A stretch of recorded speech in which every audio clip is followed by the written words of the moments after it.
Basically ये article है अफगानिस्तान और पाकिस्तान के रिलेशन से लेके आफ्टर इंडिपेंडेंस क्या क्या चेंजेस हुए हैं और उस रिलेशनशिप से अभी कैसे अफेक्ट आ रहा है, या फिर जो अभी अफगानिस्तान के ऊपर पाकिस्तान एयर स्ट्राइक कर रहा है तो उसमें जो रिलेशनशिप्स हैं पीछे के इंडिपेंडेंस से लेके उसका क्या रोल रहा है, हम उसको देख लेते हैं। और बेसिक जो टर्मिनोलॉजीज़ हैं इन पूरे आर्टिकल्स में, जैसे मुजाहिदीन हो गया, जो टर्म्स है TTP Tehreek Taliban of Pakistan और तालिबान ऑफ अफगानिस्तान, इसमें क्या रोल है और क्या है ये। मुजाहिदीन बेसिकली वो फ्रीडम फाइटर्स हैं जो एक रिलीजियस कॉज के लिए लड़ते हैं और अपने रिलीजन को प्रोटेक्ट करने के लिए वो लड़ाई करते हैं, उनको बोलते हैं हम लोग मुजाहिदीन। टी और तालिबान क्या है, तालिबान जो पार्टी थी वो बनाई गई थी 1994 में और इसे बनाया था मुल्ला मोहम्मद उमर ने। और तालिबान का मतलब है पश्तो, पश्तो में स्टूडेंट। और इसके जो फाउंडर थे वो स्टूडेंट जितने भी थे इस्लामिक और जो रिलीजियस स्कूल्स या मदरसेज जो थे पाकिस्तान में जो थे या अफ़गानिस्तान में थे, उनको मिला के एक जो जो स्टूडेंट्स थे या लीडर्स थे जो उनको लीड कर रहे थे, उन्होंने सबने मिला के एक ग्रुप बनाया था, उसको बोलते थे हम लोग तालिबान। और तहरीक तालिबान जो पार्टी थी वो 2007 में बैतुल्ला महसूद ने बनाई थी, जो पाकिस्तान के अंदर बनाई गई थी। और इनका एम ये था कि इन्फोर्स करेंगे शरिया लॉ इन पाकिस्तान। और ये इंस्पायर्ड हुए थे अफ़गानिस्तान की जो तालिबान गवर्नमेंट थी उससे, कि कैसे वहाँ पे शरिया को इम्पोज करना है और सपोर्ट करना है जो इस्लामिक रूल्स एंड रेगुलेशंस या लॉज हैं उसको। अब यहाँ पे हम इसकी हिस्ट्री देखते हैं। 1893 में जो 1893 में देखा जाए तो बेसिकली ये जो एरिया है अफ़गानिस्तान का और पाकिस्तान का एरिया, अफ़गानिस्तान के साउदर्न प्रोविंस और जो ईस्टर्न प्रोविंस है वो, प्लस पाकिस्तान का जो नॉर्थ वेस्ट फ्रंटियर प्रोविंस है वो वाला एरिया, और जो यहाँ का एडमिनिस्ट्रेटिव ट्राइबल एरिया है जो federation of administrative tribal area है, और नॉर्दर्न जो बलूच रीजन है पाकिस्तान में, वहाँ पे पश्तो, बेसिकली जो पश्तो ट्राइब है वो रहती थी। वो फर्स्ट मिलेनियम BCE से रह रही है और इसे इंडिया और पाकिस्तान में हम लोग पठान पठान के नाम से जानते हैं। तो ड्यूरेंट लाइन 1893 में ब्रिटिश इंडिया की जो रिप्रेजेंटेटिव थे मॉर्टिमर ड्यूरेंट, और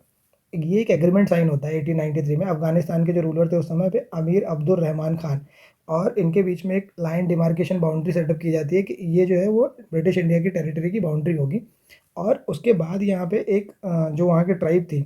उसका नाम था अफरीदी ट्राइब्समैन, उन्होंने एक तरीके से विद्रोह कर दिया था ब्रिटिश गवर्नमेंट के अगेंस्ट में, और उन्होंने काफ़ी लड़ाइयाँ भी लड़ी जिसकी वजह से ब्रिटिश गवर्नमेंट को काफ़ी नुकसान भी हुए। उसी वजह से पेशावर और जो ड्यूरेंट लाइन जो थी उसके एरिया का जो रीजन था वो काफ़ी अनस्टेबल हो गया था। और उसके बाद जब इंडिपेंडेंस की बात हुई थी, जैसे 1928 से लेकर 38 या 40 तक, जब इंडिया में डोमिनियन स्टेटस की बात हो रही थी कि हमें अपना खुद का एक कॉन्स्टिट्यूशन चाहिए, हमें अपना खुद का लॉ चाहिए, हम खुद बनाएं, तो उसमें यहाँ के जो लीडर थे खान अब्दुल्ला गफ़ार खान, उन्होंने सपोर्ट किया था कि वो इंडियन डोमिनियन स्टेटस में मिलना चाहते हैं, जिससे उनकी जो अफगानिस्तान की आइडेंटिटी है वो बनी रहे। और यहाँ पे जैसे जैसे टाइम बीता, पाकिस्तान के डोमिनेंट स्टेटस की बात आई तो उन्होंने पाकिस्तान के डोमिनेंट स्टेटस को सपोर्ट किया। अब यहाँ पे 1952 में जो अफ़गानिस्तान की गवर्नमेंट थी उन्होंने एक ट्रैक्ट पब्लिश किया कि जो भी पश्तो टेरिटरी है ना वो केवल अफ़गानिस्तान में नहीं है, पाकिस्तान की भी टेरिटरी में है। तो इन्होंने बोला कि इस पूरे एरिया को हम लोग पश्तूनिस्तान बनाते हैं, जो जहाँ पे पश्तो बोली जाती है, जो पश्तो की जो ओरिजिनल एथनिक ट्राइब रहती है वहाँ पे ये। अब ये जो चीज़ थी वो पाकिस्तान को एक्सेप्टेबल नहीं थी, और उसकी वजह से अटैक स्टार्ट हो गए दोनों ही कंट्रीज़ के बीच में। तो 61 से 63 के बीच में डिप्लोमेटिक रिलेशन जो था वो पूरी तरीके से बंद हो गए थे। और 73 में फिर यहाँ पे अफ़गानिस्तान में जो प्रेसिडेंट थे वहाँ पे मोहम्मद दाऊद खान, उन्होंने सपोर्ट किया और उन्होंने परस्यू किया कि ऐसा करते हैं, जो पश्तो जो सेपरेटिस्ट जो एलिमेंट थे उन्होंने उनको पैसे और आर्म्स और एमिनिशन स्टार्ट कर दिया देना कि आप जाइए, और उसे अफ़गानिस्तान में, पाकिस्तान में बेसिकली इनका कैंप बनाया गया और उनको ट्रेन करना स्टार्ट कर दिया गया और उसकी फंडिंग देनी स्टार्ट की। तो अब यहाँ पे कि ये सेपरेटिस्ट जो लीडर्स थे वो काम करेंगे और वो पश्तूनिस्तान का जो एरिया है उसको एक सेपरेट एरिया से सीड करके, मतलब अलग करके उसको एक अलग सा स्टेटहुड की डिमांड करने लगे थे। फिर 1980 में क्या हुआ कि जो 2.5 लाख मुजाहिदीन थे उनको ट्रेंड किया गया पाकिस्तान के अंदर और उन्हें अफगानिस्तान में भेजा गया वापस, कि जो USSR की जो गवर्नमेंट की हेल्प से वहाँ पे जो कम्युनिस्ट जो गवर्नमेंट बनी थी अफगानिस्तान में उसको ओवरथ्रो करने के लिए, कि इसको उखाड़ के फेंकना है हमें। तो सोवियत यूनियन ने क्या किया कि 1981 से लेके 89 में यहाँ पे गवर्नमेंट की हेल्प की, और वहाँ पे जो कम्युनिस्ट गवर्नमेंट बनी थी उन्होंने काफ़ी रिफॉर्म भी लेके आए थे, जैसे औरतों को एजुकेशन देना स्टार्ट किया, जो रिलीजियस जो एजुकेशन थी उसको रिमूव कर दिया था, और ओपननेस में एजुकेशन, ड्राइविंग, फेसलेस जो हम लोग बुरखा, ये सब रिमूव कर दिया था। तो काफ़ी रिफॉर्म लाने के बाद यहाँ पे जो दूसरे सेक्शंस के लोग थे जो रिलीजियस टीचिंग्स को लेके प्रमोट करने वाले, या जो लैंड रिफॉर्म लेके आए, तो लैंड रिफॉर्म में जो लैंड ओनर्स थे उनको वो चीज़ ख़राब लग रही थी, तो उन्होंने छोटे छोटे फैक्शंस ऑफ ग्रुप बन गए थे, उन्हीं ग्रुप को यहाँ पे फंडिंग देना स्टार्ट हुई। और 1980 में यहाँ पे USA ने भी पाकिस्तान की हेल्प की और वहाँ पे आर्म्स और एमिनिशंस और वहाँ पे सेंटर्स बनाए, और उस सेंटर पे मुजाहिदीन की ट्रेनिंग होती थी और उन्हें डेली एक वेज मतलब डेली वॉर पे इनको लगा दिया गया कि आप अफगानिस्तान में जाओ और वहाँ पे एक वॉर डिक्लेयर कर दो, जिससे जो यूएसएसआर की जो गवर्नमेंट ने वहाँ पे कम्युनिस्ट जो गवर्नमेंट बनाई है उसको हम उखाड़ फेंकते हैं। 1989 में क्या हुआ कि यूएसएसआर ने अपनी फोर्सेस को विड्रॉ कर लिया और वहाँ पे क्योंकि काफ़ी इनको नुकसान हो रहा था, जैसे यूएसए ने वहाँ पे आर्म्स एंड एमिशन दे रखे थे मुजाहिदीन को, तो वो ग्राउंड लेवल से लेके उनके एयरक्राफ्ट को गिरा देते थे। तो यहाँ पे 1989 में यूएसएसआर ने वो अपने आप को रिमूव कर लिया और 1989 में रिमूव करते ही 92 तक वहाँ की जो गवर्नमेंट थी वहाँ की जो गवर्नमेंट थी उसको टॉपल कर दिया गया और उसे गवर्नमेंट को जब ओवरथ्रो किया गया तो मुजाहिदीन की गवर्नमेंट बनी 1992 में। और वहाँ पे एक अकॉर्ड था पेशावर अकॉर्ड, उस अकॉर्ड के हिसाब से जितने भी मुजाहिदीन को ऐसा स्पेसिफिक तो सिंगल ग्रुप था नहीं, बहुत सारे ग्रुप्स थे, तो उन्होंने सारे जितने भी ग्रुप्स थे उनको अलग अलग फैक्शंस में डिवाइड करके कि किसको कौन सी मिनिस्ट्री दी जाएगी उस हिसाब से इन्होंने रूल करना स्टार्ट किया। जैसे उसमें बहुत सारे थे, रब्बानी नेटवर्क था, फिर मसूद था, तो ऐसे बहुत सारे छोटे छोटे जो फैक्शंस थे मुजाहिदीन के अलग अलग ट्राइब्समैन को, उनको उन्होंने पेशावर अकॉर्ड्स के हिसाब से डिवाइड कर दिया था। अब यहाँ पे पाकिस्तान की जो आईएसआई थी उनको ये लगा कि जो अफ़गानिस्तान है वो इंडिया के साथ अपने रिलेशंस को कंटिन्यू करना चाहता है, तो वो चीज़ पाकिस्तान को पसंद नहीं आई। तो पाकिस्तान के जो आईएसआई थे उन्होंने एक वहाँ पे एक मुजाहिदीन का एक ग्रुप था जिसका नाम था हेक मेटायर, उसको वो केवल मुजाहिदीन कमांडर था जो सेपरेटिस्ट जो वहाँ के मुजाहिदीन की जो गवर्नमेंट बनी थी उसके अगेंस्ट में था, तो उन्होंने इसको सपोर्ट करना स्टार्ट किया और कि अफ़गानिस्तान में जो गवर्नमेंट है उसको हम लोग गिरा सकें। अब वहाँ पे पाकिस्तान की जो फंडिंग थी और जो यूएसए ने फंडिंग करना स्टार्ट की, तो पूरी जो काबुल की सिटी पे इन्होंने क्या कर लिया, एक तरीके से कब्जा बना लिया और रॉकेट 3 साल तक काफ़ी हज़ारों रॉकेट यहाँ पे दागे गए, तो जो वहाँ की गवर्नमेंट थी मुजाहिदीन की उसको हटा दिया गया, काफ़ी लोगों की वहाँ पे जान गई और जो एक तरीके से रिजिडिटी जो थी फिर से वापस स्टार्ट होना आ गई। 1994 में पाकिस्तान ने फिर क्या किया कि तालिबान को यहाँ पे सपोर्ट किया और यहाँ पे हैविली इन्वेस्ट किया। क्यों? क्योंकि पाकिस्तान का खुद का इंटरेस्ट था कि उनको एक ट्रेड रूट सिक्योर करना था जो सेंट्रल एशिया से होते हुए जाता था। तो उनकी जो गवर्नमेंट वो ऐसी चाहते थे कि हमारा फ्रेंडली रिलेशन बना रहे उस गवर्नमेंट से, इसलिए। तो तालिबान ने फिर कैप्चर्ड किया वहाँ पे 94 में कंधार वाला एरिया और कंधार वाले रीजन से और पाकिस्तान की हेल्प से उन्होंने धीरे-धीरे करके पूरे एरिया को ऑक्यूपाई कर लिया। अब तालिबान ने जैसे ही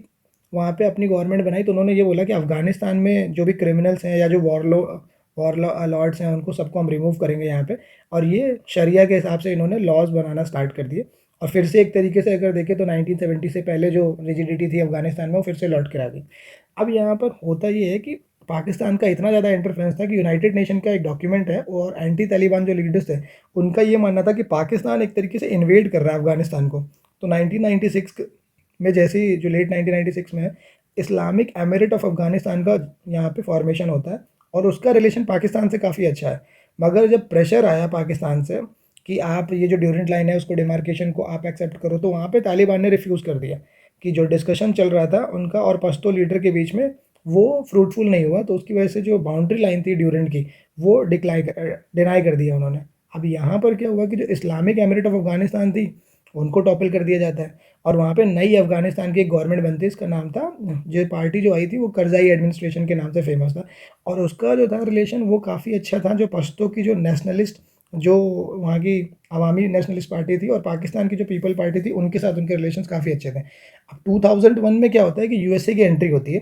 क्योंकि यहाँ पे डब्ल्यूटीओ का जो सेंटर था और न्यूयॉर्क में वहाँ पे 2 एयरक्राफ्ट जो थे वो एयरक्राफ्ट के थ्रू वहाँ पे अटैक हो गया था और 3000 लोगों की इसमें जान चली गई थी। तो यूएसए ने ये बोला कि या तो आप अलकायदा को हमें हैंड ओवर कर दो, अलकायदा को शट डाउन करके, और जो इसका लीडर है ओसामा बिन लादेन उसे हमें आप हैंड ओवर कर दो। मगर यहाँ पे ड्यूरेंट लाइन का जो बॉर्डर था वो यहाँ पे पूरी तरीके से एक्सेप्टेबल था नहीं, तो यूएसए ने अपनी नेटो जो लेड फोर्सेज है उनको वहाँ पे उन्होंने उतार दिया इंसर्जेंसी के लिए। तो जो दूसरे मिलिटेंट ग्रुप्स थे फिर वहाँ पे कि अटैक ना हो, तो यूएसए ने वहाँ पर अफ़गानिस्तान में अपनी फोर्सेस को उतारने के बाद जो उनका अलकायदा का जो ग्रुप था उसको डिस्ट्रॉय किया और उसको डिस्ट्रॉय करने के बाद वहाँ पे 2001 में एक तालिबान को रिमूव करके, तालिबान की जो गवर्नमेंट थी उसको रिमूव करके इन्होंने वहाँ पे डेमोक्रेसी लेके आ गए 2001 से लेके 21 तक। अब 2001 में जब तालिबान ने रिफ्यूज़ कर दिया था कि हम यहाँ पर कॉपरेट नहीं करेंगे, तो वहाँ पे यूएसए ने अपना एक ऑपरेशन लॉन्च किया था जिसका नाम था ऑपरेशन एंड्यूरिंग और उन्होंने डिस्ट्रॉय कर दिया पूरे अलकायदा को और तालिबान गवर्नमेंट को रिमूव कर दिया। 2011 में क्या होता है कि ओसामा बिन लादेन जो है वो पाकिस्तान के एबटाबाद शहर में उनको उसका इनकाउंटर होता है। उसके बाद जो अफ़गानिस्तान के बहुत सारे जो लीडर थे, जो तालिबान के लीडर जो पाकिस्तान में रह रहे थे, उनका भी काफ़ी असैसिनेशन होता है। जो हक्कानी नेटवर्क था, मल्टीपल अटैक जो अफ़गानिस्तान पे कर रहे थे, उसका अटैक होता है 2011 में और वहाँ पे यूएसए और अफ़गानिस्तान मिलके ये जो तालिबान के लीडर्स थे इनको मारता है। फिर 2017 में क्या होता है कि अब यहाँ पर यूएसए और अफ़गानिस्तान जो है वो ब्लेम करते हैं कि पाकिस्तान जो है वो सपोर्ट कर रहा है और अफ़गानिस्तान के ऊपर बार-बार वॉर वॉर के लिए उकसा रहा है। तो पाकिस्तान भी क्लेम करता है कि बहुत सारे इंसर्जेंट ग्रुप्स हैं जो तहरीक-ए-तालिबान जो पाकिस्तान में पार्टी पनप रही है, वो अफ़गानिस्तान में वहाँ पे ट्रेंड होती है और यहाँ पे पाकिस्तान में आके अटैक करती है। अब दोनों ही कंट्री एक दूसरे को ब्लेम करने में लग गए थे। 2021 में क्या होता है कि यूएसए विथड्रॉल कर लेता है पीस एग्रीमेंट को, कि जो भी है वो दोहा में एक एग्रीमेंट होता है और वो तालिबान की गवर्नमेंट या तालिबानी जो लीडर्स थे उनके साथ वो अपना एक पीस एग्रीमेंट साइन करके चला जाता है और उनको ये लगता है कि जो हमने गवर्नमेंट बनाई है वो गवर्नमेंट ईजिली यहाँ पर सर्वाइव कर सकती है। बट जैसे ही यूएसए अपनी फोर्सेस को विड्रॉ करता है, तालिबान पूरे एरिया को कैप्चर कर लेता है 21 में। अब यहाँ पे जो पाकिस्तान का जो एरिया था, पाकिस्तान में इस्लामाबाद में ऑर्गेनाइजेशन ऑफ इस्लामिक कोऑपरेशन की जितनी भी कंट्रीज़ थी, उन्होंने अफ़गानिस्तान को लेके एक वहाँ पे बातचीत हो रही थी कि कैसे जो ह्यूमैनिटेरियन जो क्राइसिस है यहाँ पे, जो भी डैमेज हुआ है उसको किस तरीके से हम लोग रिवाइव कर सकते हैं। उसी बीच में जो तहरीक-ए-तालिबान और पाकिस्तान की जो पार्टी थी, जो बनाई गई थी 2007 में, उसने अटैक कर दिया था और यहाँ पे टेंशन्स जो थी उसकी वजह से बढ़ गई अफ़गानिस्तान और पाकिस्तान के बीच में। फिर अप्रैल 22 में पाकिस्तान और काबुल ने सिक्योर किया बॉर्डर रीजन को। फिर उसके बाद मल्टीपल जो रेड स्टार्ट हो गई कि अब जो तहरीक-ए-तालिबान और पाकिस्तान है वो कहीं न कहीं एक तरीके से टेररिस्ट ऑर्गेनाइजेशन डिक्लेयर कर दी गई कि पाकिस्तान वाले को ये मानना था कि जो टीटीपी है वो अफ़गानिस्तान में वहाँ पे मुजाहिदीन बना के यहाँ पे भेज रहे हैं पाकिस्तान के अंदर, जिससे कि यहाँ पे जो स्टेबिलिटी है, जो पीस रीजन है उसको हम हटा सकें और पाकिस्तान में एक शरिया लॉ के हिसाब से हम तहरीक-ए-तालिबान पार्टी का रूल बनाया, जहाँ पे हम शरिया के हिसाब से रूल्स एंड रेगुलेशंस और लॉज बनाएँ। तो अब ये दोनों ही कंट्रीज़ के बीच में एक दूसरे के ऊपर अटैक के ऊपर ब्लेम्स लग रहे हैं और दोनों ही एक दूसरे के ऊपर अटैक्स कर रहे हैं। तो ये फ्रीक्वेंटली अटैक स्टार्ट हो गया था 22 के बाद से। पाकिस्तान की एम्बेसी पे कभी अटैक हो रहा है, पाकिस्तान के डिफेंस मिनिस्टर का ये बोलना है कि जो ऑफिशियल विजिट था 22 में, और उन्होंने ये बोला, वार्न भी किया कि ऐसे अटैक अगर पाकिस्तान में होंगे तो वो रिलेशंस इन दोनों ही कंट्रीज़ को ख़राब कर देंगे। तो फ्रीक्वेंटली ये अटैक होना स्टार्ट हो गए थे। अब यहाँ पर बेसिकली ये है कि पूरे आर्टिकल में कि काबुल का डायलेमा ये है कि बिल्कुल भी अफ़गानिस्तान ये नहीं चाहता कि किसी तरीके से वो लड़ाई लड़े पाकिस्तान के साथ, वो बिल्कुल अफ़ोर्ड भी नहीं कर सकता है। अब अफ़गानिस्तान के साथ पाकिस्तान क्यों नहीं अफ़ोर्ड कर सकता? क्योंकि पाकिस्तान का जो मिलिट्री या डिफेंस जो एक्सपेंडिचर है या जो डिफेंस उनके पास डिफेंस डिफेंस सामान है वो काफ़ी ह्यूज है। अब वो कंपेयर नहीं कर सकते अफ़गानिस्तान के साथ। अब यहाँ पे पाकिस्तान का जो मिलिट्री सुपीरियॉरिटी है, जैसे हमने देखा कि अफ़गानिस्तान से बहुत ज़्यादा है। अब क्योंकि उसको अमेरिका का भी सपोर्ट है और चाइना का भी सपोर्ट है, तो अमेरिकन एयरक्राफ्ट भी हैं और चाइनीज़ उसके पास ड्रोन से लेके एयरक्राफ्ट और वॉरशिप काफ़ी है। वो कंपेयर नहीं कर सकते आप अफ़गानिस्तान के साथ। और एक तरीके से इंटरनेशनल आइसोलेशन भी है। तालिबान गवर्नमेंट जो है वो एक इंटरनेशनल